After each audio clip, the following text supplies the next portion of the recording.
Hi everybody, Dr. Lena Rodriguez coming to you from tomorrow in Australia. And finally summer's here. I'm in a t-shirt. Oh, and I think I got savaged by a chihuahua or something. It's appeared on my arm. So as you go into winter, we go into summer, so we're going into bushfire season.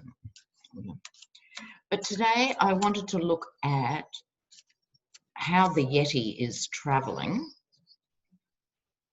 I mean, it seems, I'm sorry, what are the stats? It's something like the equivalent of the toll of 9/11 is now dying every day in America, but that doesn't worry him at all. And he's been ordering these executions and stuff. What's that about? Most presidents, yes, they'll often pardon friends, acquaintances and colleagues. He's not unique in that.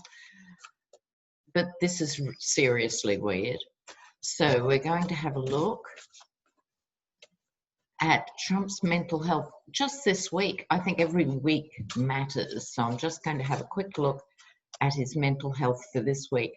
And then I want to have a look at some of Biden's appointments, not by name.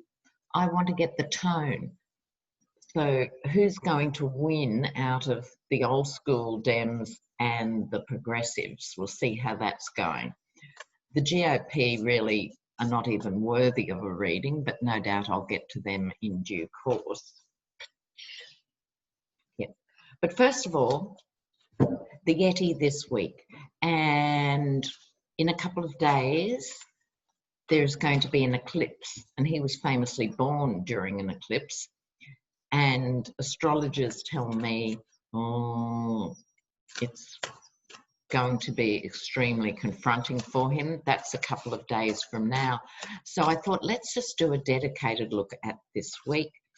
And I have decided to use the Thoth deck that I reserve for the powerful, the corrupt, the filthy, and the immoral. So he gets his own Thoth reading. All right. Trump this week. All right. Come on down, intrepid viewers. This week.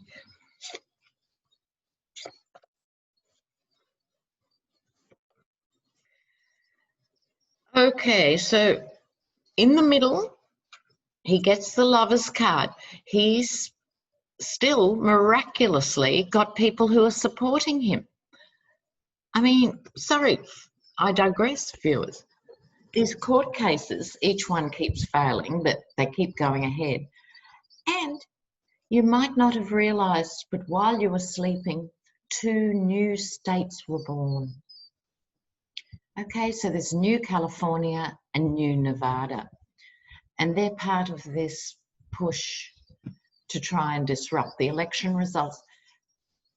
What they're talking about are campaigns to continue Trumpism once the Yeti has been corralled. And let's hope there's a good vet involved in that, But they've just invented these states, and yet they're submitting them as serious law claims. It's ludicrous. It's absolutely ludicrous. So that's what is happening there. He still miraculously has allies. Underneath that, you have the Chariot. They're still working flat out. I would have thought, just as a commentator, not as a tarot reader, they'd start falling away in bigger numbers quicker. But they're not. I just heard vaccine. That's because they're going to ride on the tails of a vaccine emerging. Even though in the real world, the rolling out of a preliminary vaccine and all of that, please do not comment. I don't want to enter the vaccine debate. I'm simply saying they could smell the blood in the water. I think they were about to bail, and then they thought the vaccine. But now, in his what should he be accountable for position, the futility of action. So he hasn't managed to build the wall. He hasn't managed to bring back steel or coal or anything else. The futility of his presidency, apart from how nasty and vicious and awful and hypocritical he was, the incompetence is going to kick in. And I think he is beginning to realise, this is just this week, that to keep going, this is the card of futility, the swords all pointing in, that he's exhausted the legal options. Are we surprised? No. Here's the Wheel of Fortune. His fate, karma, destiny, and therefore those of 326 million people and the world, is turning this week. Energy over the issue. Now, in regular decks, this is the Strength card, but in the Thoth deck, it's the Lust card. So I think this is his final binging, his final lust for power, binging. There's also a hint of Ivanka in this card. So his short-term outcome is worry.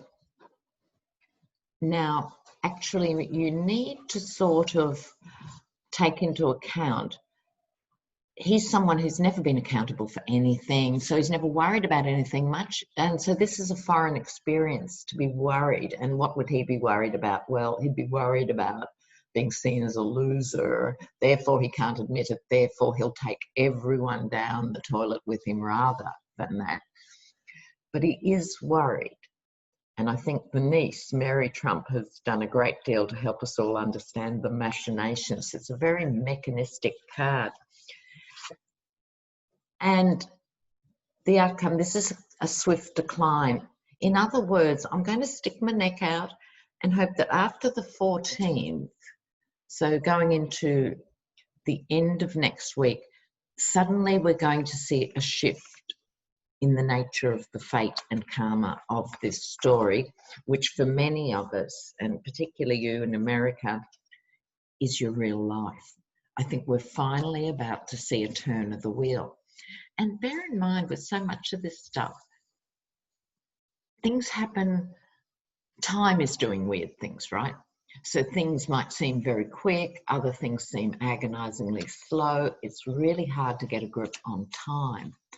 And in my opinion, that's because we are all transitioning through a very tight squeeze. It's a birth canal, if you like, into a new way of doing politics, a new way of seeing ourselves, not just in nationalistic terms, you're American, I'm Australian, or we've got to move beyond that. If we're going to make significant solutions with climate change and everything else, we have to get beyond this. And so the Brexit referendum was all about nationalism and keeping migrants out. Trump was all about nationalism, keeping migrants out, code for those who are not white. So we're seeing the end game of all this, 2,000 years of oppression and repression. And so we're in transition. So now I'm going to see how the Dems are going to go. I don't think Biden has made a lot of formal appointments yet. I'm sure they've been keeping a list for the last 4 years. He's keeping his powder dry to some extent. But I want to know who will prevail, the corporate Dems, the old order, or the progressives. What's going to happen here? What's going to happen here?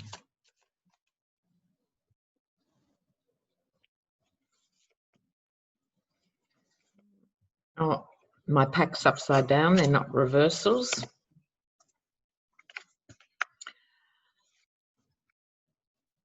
Oh, yeah. Oh, all right. So the Dems are arguing amongst themselves. I'm sure the GOP are as well. But this is the Dems, and this is exactly what I was describing. This is the battle between the older corporate Dems, Now, the Dems, like the Labor Party in the UK, like the Labor Party in Australia, they've spent the last 40 years apologising for being on the side of the workers. They've been so busy saying, you can trust us, we're almost as conservative as the Conservatives. You could use this as a white line on Route 66, you know, like we're so middle of the road in terms of filthy industries and so forth. This is that conversation, and it's going around in circles at the moment. So the past thinking on this has been very emotional. So this is the gushing cup. It's been too emotional. I think people need to start crunching the numbers and coming to some sensible sort of decisions. So the past actions, like I said, have always been about big money. So if you look at the Hunter Biden story, now I would defend Hunter Biden in terms of how he's been used as a tool to try and undercut Joe Biden, and did he really have the skills to sit on an international board of gas extraction? I doubt it very much. He's done what all rich kids have done forever, which is, you know, get gigs. If dad's a lawyer or connected, then they get partnerships in law firms. They get, this is how it's always been. This is intergenerational wealth. And you need a few more of the Elizabeth Warrens and the different ones coming, let alone the AOCs and the IMARs, to challenge that. Because the old guard still represents that sort of domination of big corporations. The Wheel of Fortune, different deck, different question. This is America, and it's also global. The wheel is turning. The moon. Now, in astrological terms, it was always surprising to me that the USA is considered to come under the sign of Cancer and loving and giving, you know, give me your huddled masses and so forth, because it's such an extrovert nation. But it is ruled by the moon in that sense. And in this, not only tension within the Dems, I know from talking to so many of you, how stressful it's been, almost to the point of driving people crazy. You know, there's real mental health issues when you're gaslighted for 4 years by the head of your country. You know, it might be different if you're born into a repressive authoritarian regime and you sort of get a way of thinking around it. People are really struggling, and it's also lies and deceit are still continuing on. So it's very hard for the Democrats to have this conversation when the nation is so troubled. You know. But this is the plan of strategy. I think what they're going to say is, look, we've got to just get the government back on track. We've just got to get competent heads of departments and portfolios in here, and they're going to, I think, as a party, kick the can down the road. They're not going to suddenly embrace progressive things. I think the progressives also, hopefully, will still keep pushing, but not undermine the party from the outside. Let them spend the best part of 4 years getting these things functioning, and then I think it'll be time for the progressives. So I'll sum it up for now by saying people are still struggling with this huge emotional overload. Okay, massive emotional overload. So I think they'll get there in the end, but it's not going to be in the next 5 minutes. So I can't believe you guys. You've been magnificent. Thank you for everything, and thanks for coming back to the channel. And get in touch with me via email if you want readings in the new year. Okay, we're entering the silly season, or the twilight zone in more ways than one. But get in touch, remembering, tell me where you live, please. Okay, guys, so take care. All the best. I'll be back again. Oh, and I wanted, sorry, big shout out to all the other readers who kept telling you guys what was happening for me. So thank you. Bye.